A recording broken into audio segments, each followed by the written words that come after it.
Good afternoon, friends. Welcome to Coffee Break. This is Dr. Michele Alignay. It's part two of our discussion on emotional response. And I hope that you learned the basics the other day, Tuesday, on our part one about what is emotional response so that we can continue on our discussion. So join me for the next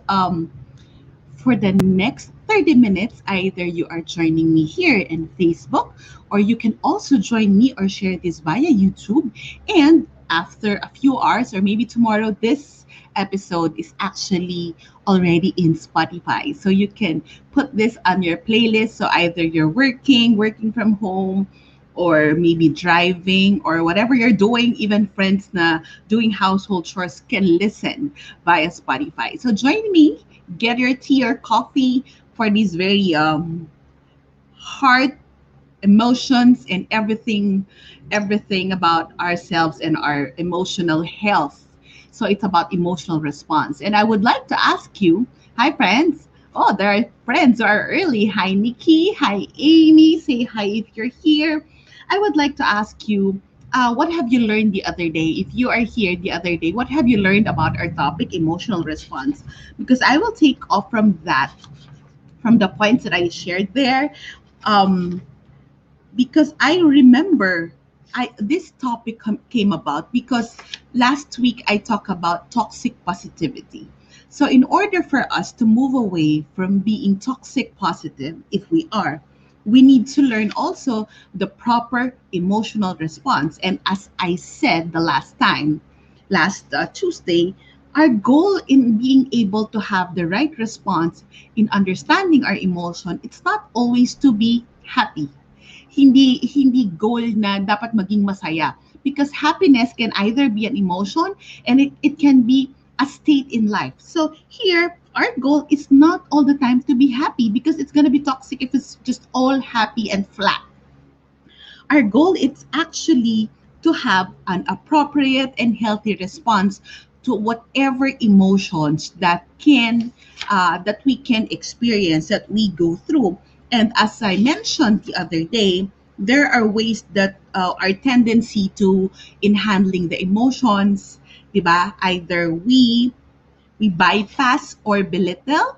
The other one, the second one, it's we are being carried away. So the first one is the bypass or belittle. The second is we are being carried away by our emotion. And the third one, and the more appropriate way to handle emotions, is actually to befriend. Friends, where are you here? Which among these tendencies do you always adhere to? Are you the one who bypass or minamaliit or hindi pinapansin yung emosyon? The second one, you carried away, parang ninanamnam mo, nagpapalunod ka to the point that it's hard for you to uproot yourselves. And the third, you befriend the emotion. Where are you here? Nasan ka dito? So friends, please join me for the rest of the session, because our goal is actually, as I said, to have better emotional health. Who among you wants to have better emotional health? We all do. We all do. Because even though that we are at the peak of our physical health, if there's um, we are lacking in our mental and emotional health, it's not really gonna be totally healthy. Hindi siya totoong health. Health lang ng katawan. Pero yung sa looban, mas importante yan. And we have to learn how to address this. Okay. So, as I said the other there, the most important two facets, or the most important two aspects of EQ, it's actually the first one, emotional awareness, and the second one, that's emotional regulation. So I would really love for you to listen to this. Emotional awareness is actually when we are fully aware na ito yung nangyayari. Kaya natin to we recognize, oh my God, talagang um, sasabog na ako. Yan, that is actually emotional awareness. And we're able to identify, oh, ito yung trigger ko. Ito yung nangyari kanina. So, ito yung talagang, wow, nakapagpasabog sa akin. So, that's one. Another one. And we have to learn how to verbalize. Some people find it hard to actually verbalize their emotion.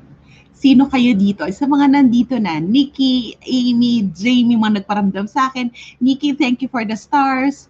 I really appreciate this session. I need this. I need this too. Tayo-tayo rin magsusuportahan, Mom Shi. So here, who among you have been through this? And you know the important key here is to verbalize because sometimes we try to deny. Naiinis ka ba? Ewan ko, basta. So, but once we have that emotional awareness, remember, I always share with you what we can name, we can tame. What we feel, we can heal. So, hindi natin maa-address at hindi tayo magkakaroon ng appropriate response if in the first place hindi natin kayang pangalanan in the line of EQ, emotional intelligence, that that is an area of psychology. Emotional awareness is one part of EQ. That's emotional awareness. And the second part of EQ, it's actually emotional regulation. We don't use emotional control. Yung ibang tao na, we should have emotional control. But when you control, sometimes our tendency when we control, we repress. And it's not healthy. Nandun yung emosyon, ayaw nating palabasin. Ang tendency natin is parang gusto lang natin ipunin. 'Di ba? Anything na inipon, sasabog. Anything, so for example, anger, we would like to deny that we are angry at someone. We would like to deny our feeling. But the thing is, we need to recognize na, ay, ito pala yung totoo kong nararamdaman. So that we can allow ourselves to be aware and to name that anger. Kailangan natin siyang maintindihan. Are you with me, friends? Are you with me? So that when we are emotionally aware, it doesn't stop there. So that we can learn how to regulate or we can learn how to manage. Can you say that with me? Emotional regulation. Ito yung hindi natin nakikita. Like for example, the child. Because as kids, have you experienced yung pinapatahan tayo sa iyak? Yung bang, huwag ka nang umiyak, tama na yan. But I think crying, it's a way to release emotions. If we grew up in that environment na bawal tayong umiyak or hindi tayo pinapaiyak, that is actually quite unhealthy because we were not able to fully experience and to actually express. Emotional regulation is, yes, we cry. Yes, we are upset. But we know the boundaries on what to do. So, yan yung pag-uusapan natin. Because I would like you to realize that regulation, it's not controlling. Regulation, it's actually managing. Hindi mo inaalis, hindi mo itinatago at gagamitin natin para sa mas makabuluhang bagay. And it was said that it's actually an our emotions are inner compass. Kaya I always share here at Coffee Break. I don't know if you've heard me say this, that our emotions point us to a need. Can you say that with me? Our emotions point us to a need. Can you repeat after me and put it there at the comment? Our emotions point us to a need. Oh, Mom Joy, you're back. Now I have somebody to always put the quote here properly. Thank you. Thank you, Mom Joy. So can you always say that with me? Emotions point us to a need. And that need is actually confronting ourselves. Hindi ba? Kaya minsan, parang ayaw nating aminin nga tayo naiinis kasi naiinggit tayo. There are some things that other people have that we would like to have too. Or, I did not get it. That's what I want. And he got it. But we did not have it. So there's that inis. And feeling natin na naiinis, nakakainis talaga yan. Ang yabang. No, sometimes it's not the person that's mayabang, but it's an inner need. So another thing. So emotional regulation. Let's go to emotional regulation. I got this message in my here in my Facebook page, and the question is: it is okay, Doc? Is it okay to be always emotional? That's a good question. Is it okay to be always emotional? That's what I would like to ask you. Friends, is it okay? We're talking about emotional awareness. We're talking about the proper, healthy, and appropriate balanced emotional response.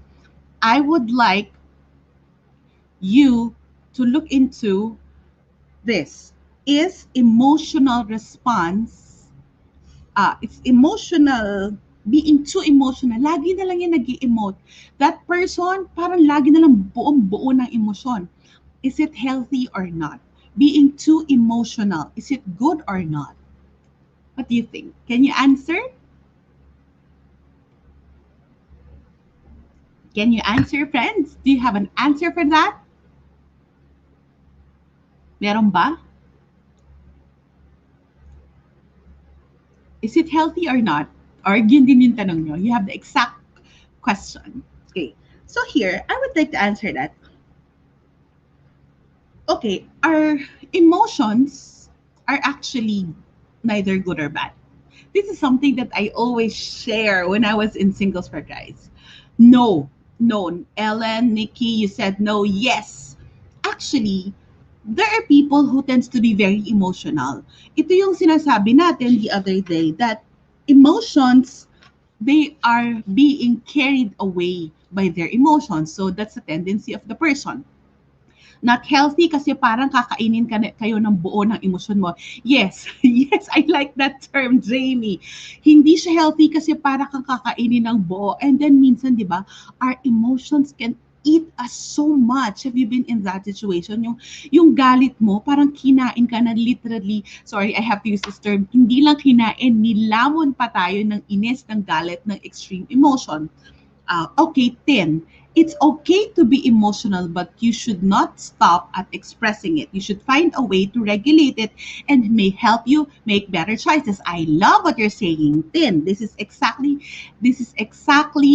what we need to understand today, because being emotional, too carried away by emotion, is different by have it's different from having that balanced appropriate response or healthy emotional response. And yan yung focus natin, because when we learn how to befriend the emotion, yun yung balanced way of doing it.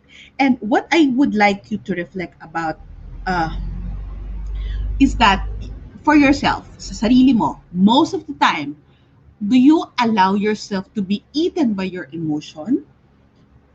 Or do you allow yourself to make your emotions work for your benefit? Are you that type of person that you allow your emotions to take the better of you? Or are you the type who make your emotions work for your benefit? Where are you here? Nasaan tayo dito? Because, emotions are gifts. Imagine a world without emotions. Dead ma, friends. Have you dealt with someone na walang emosyon? Di ba ang hirap? We cannot really measure what's the inner process happening in the person. That's exactly that. That's why emotions point us to our need. And look at that. Emotional response is going to help us create appropriate, yung tama, healthy, that will support our mental, emotional, and our total health, and balanced way. Balanced way meaning hindi tayo magpapadala, pero hindi rin naman natin kakalimutan. So we always have to have that appropriate emotional balance. Who among you are with me? Who among you wants to learn how we can have the right healthy emotional balance? So, emotions, meron siyang dalawang parte. This is something that I would like you to reflect about. Hindi mali ang may emosyon.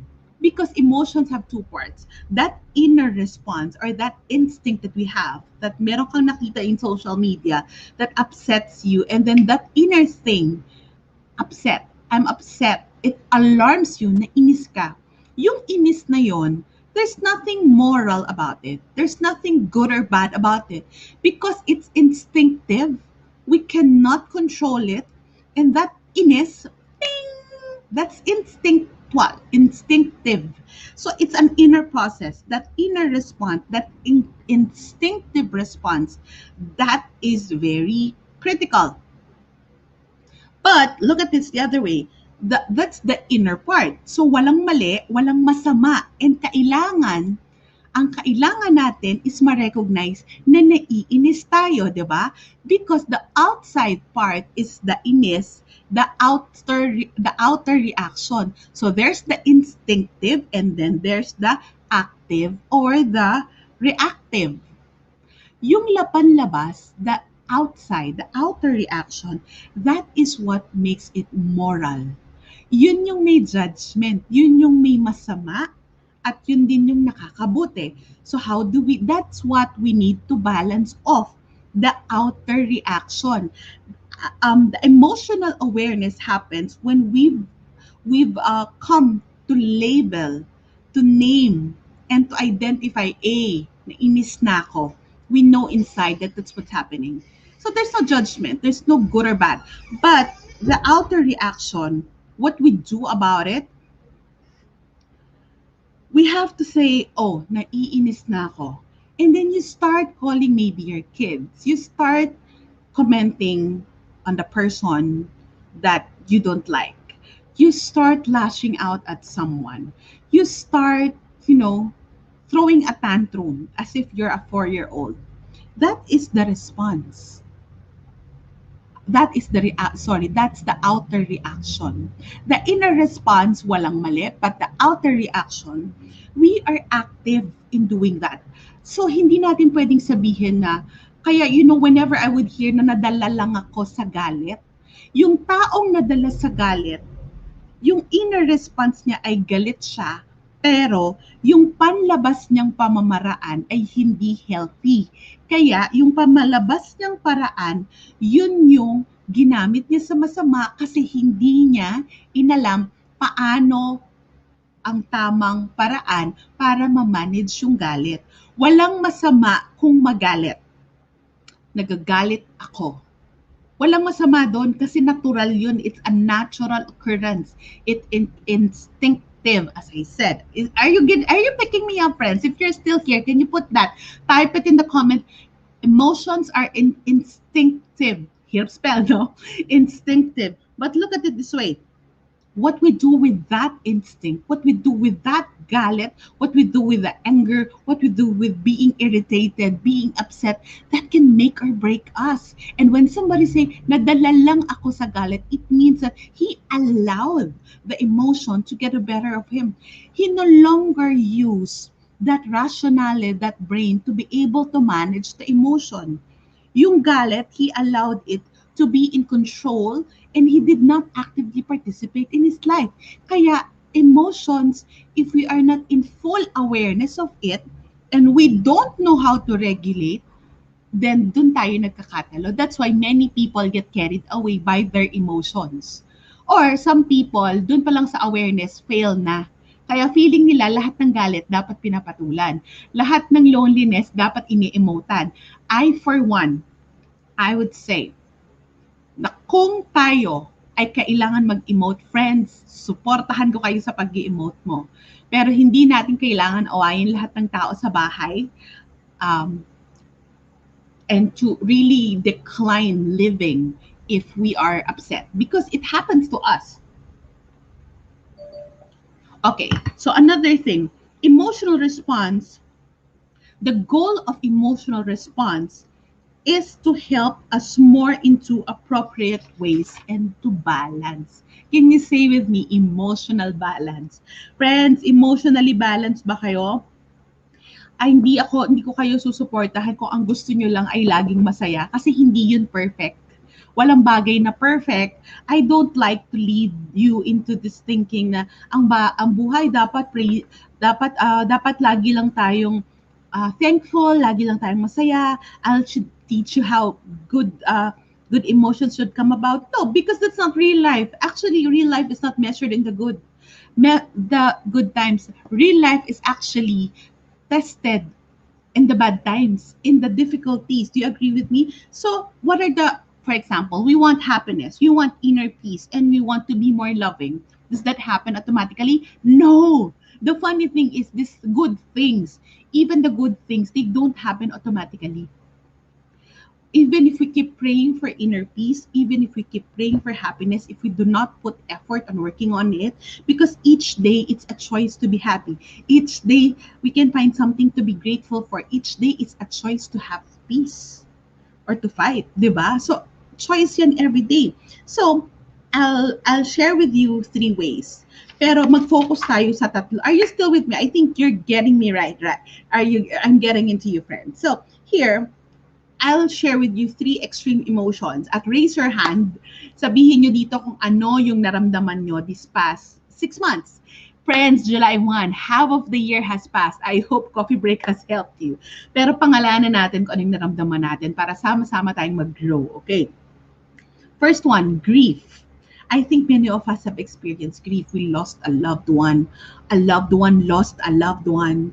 We lost our dreams. We lost our good health. We lost a plan. We lost an opportunity. So kasama yun sa grief.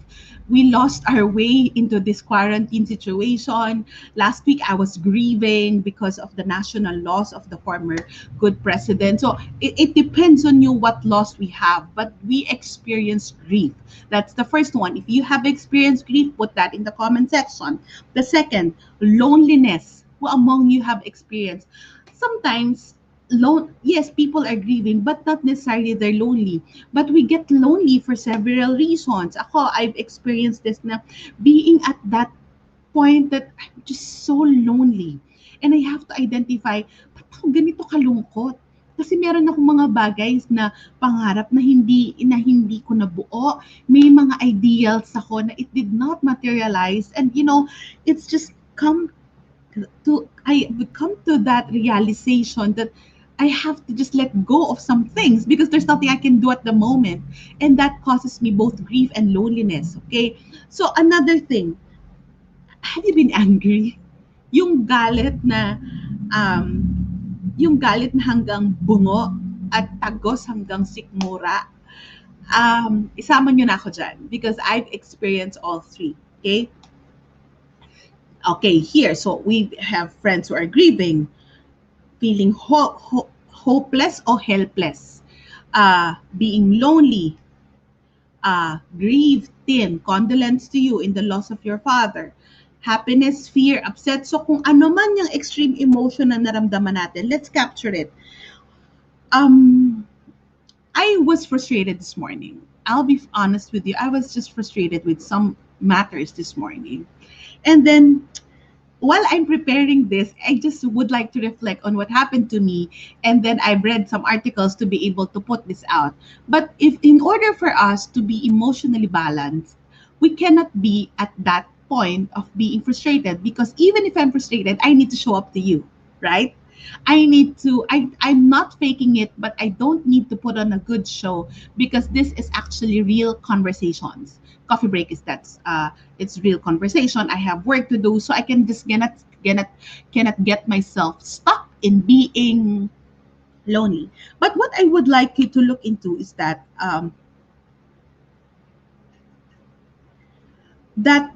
we need to learn to respond.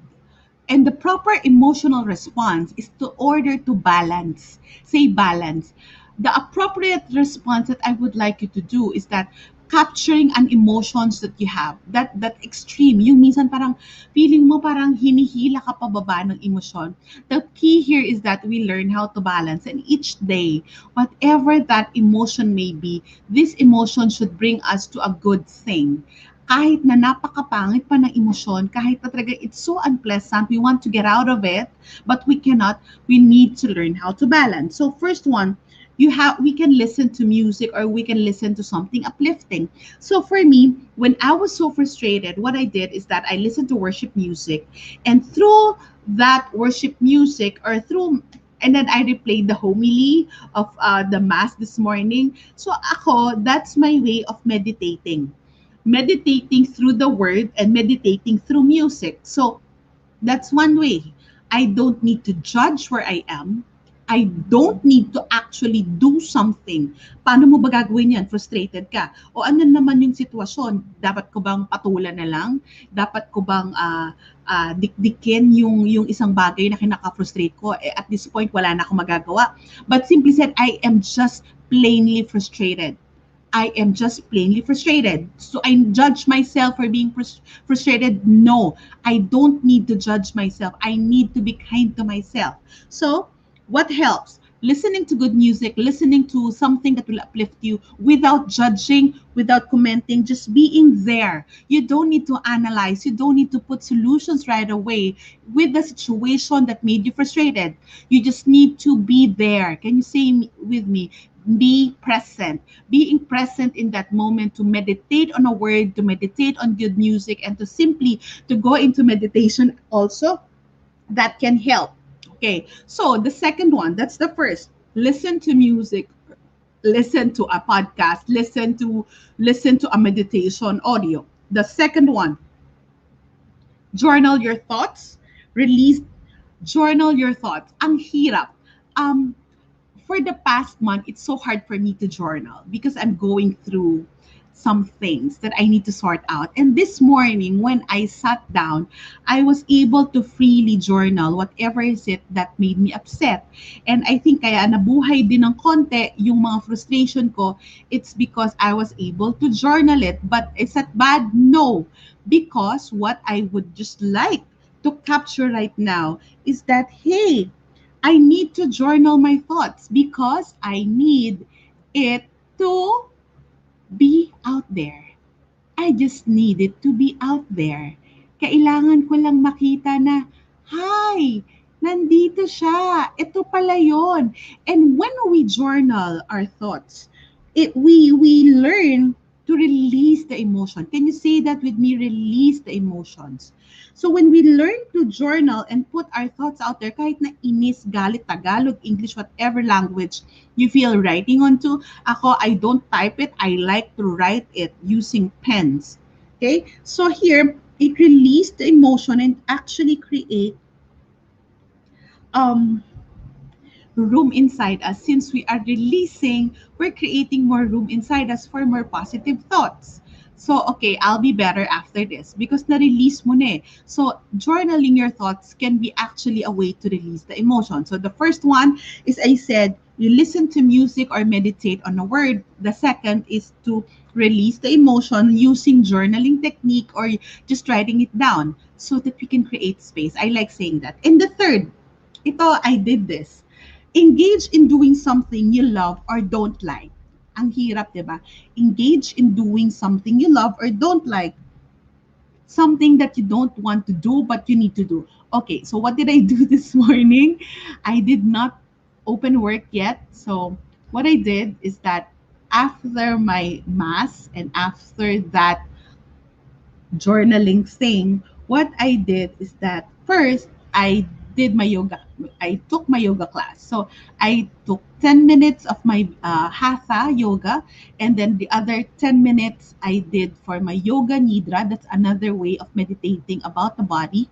Kailangan ko siya because that's my support and it's something that I love to do. And the second thing, hindi ko gustong gawin, but I know I will be very able to do something needed because I can spend my energy. I clean the bathroom. Okay, I don't want to do it. I know it's well, some it can be self-care also, but I clean the bathroom after yoga.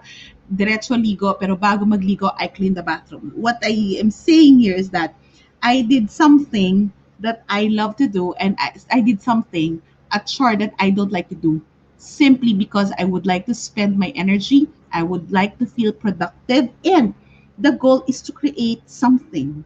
See, and I created a clean bathroom after that and change the current state of emotion. So when we are on that activity, either we love or we don't like, we are actually changing an inner process. That's why one thing that helped me during this pandemic is that I need to have other things like the plants.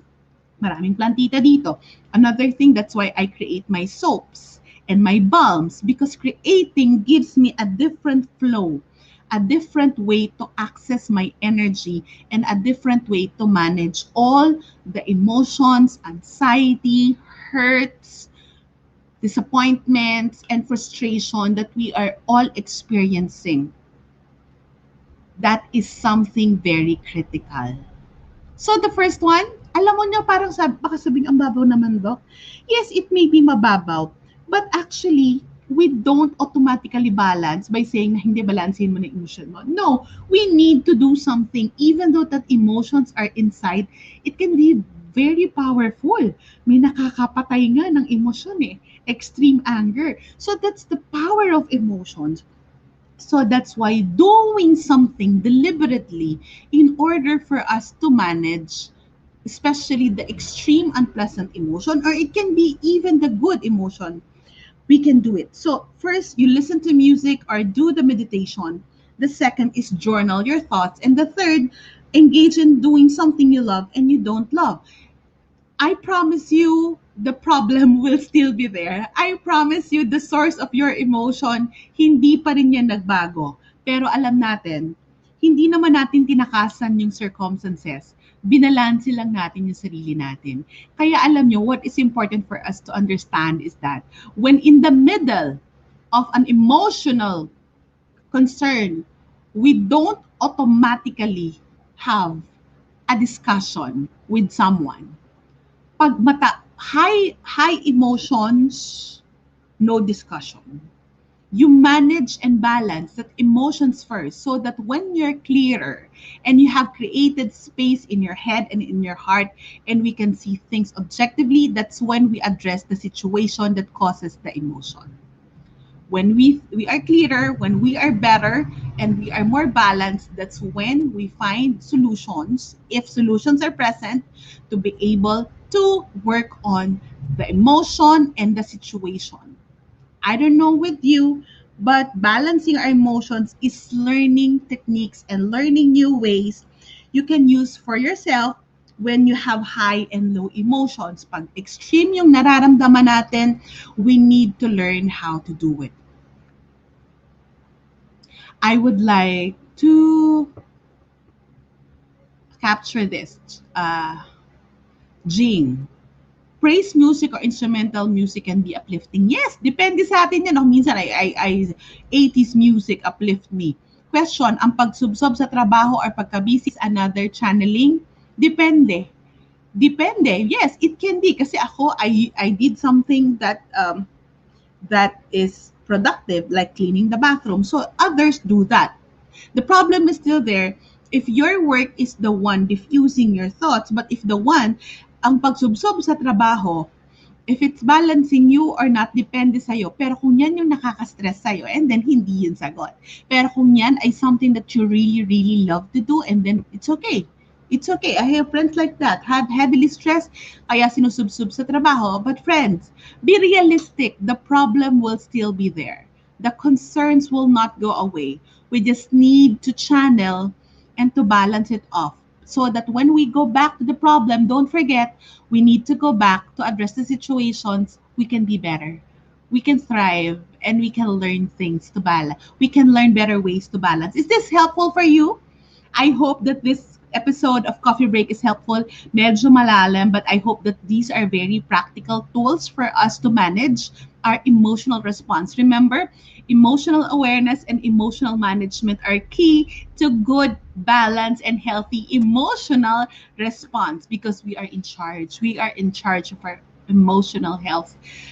Um, Friends, ito yung honest to goodness na sasabihin ko sa inyo. Stress is real, mental health issues are real, hindi yan mawawala. Challenges will always be there, even conflict, even even relationship concerns, it can happen. Stress with family, stress with work, stress with tuition fee, it can always happen. But what is important is for us to learn to find ways to be able to manage ourselves and retool ourselves each day, our emotions each day. So that's about it. And I will just have some announcement, friends. Thank you for joining me.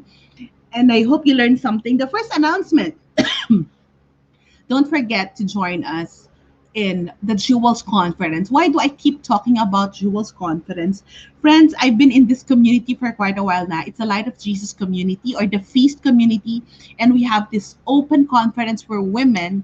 There are the ticket is just 299 or 599. You can check that at the link at the Jewels Conference page. It's going to bless you because there will be so many women who will be talking about the issues that we are facing.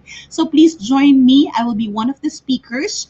And dahil dyan, those who joined the contest that I posted here, I have three winners of the Jewels Conference tickets that I will post later, and we will be messaging the winners of the Jewels Conference tickets. That's the regular tickets. But please, if nakabili kayo ng ticket, you can bless somebody else by giving away the ticket. Okay, and bless your sister, bless your mom, bless your friends through this Jewels Conference for Women. The second, I will be launching today, this week, the workshop that I run every around this month. Next month is my birth month.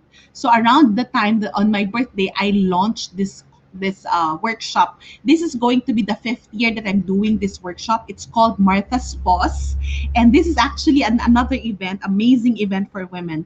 It's a closed workshop that I'll be doing, and I would like to announce now to those of you who are interested.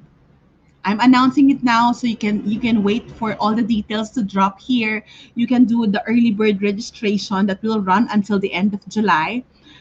The theme that we're going to use for Martha's Pause is midlife and mental health. Martha's Pause, it's midlife and mental health matters. So sino yung mga nasa midlife?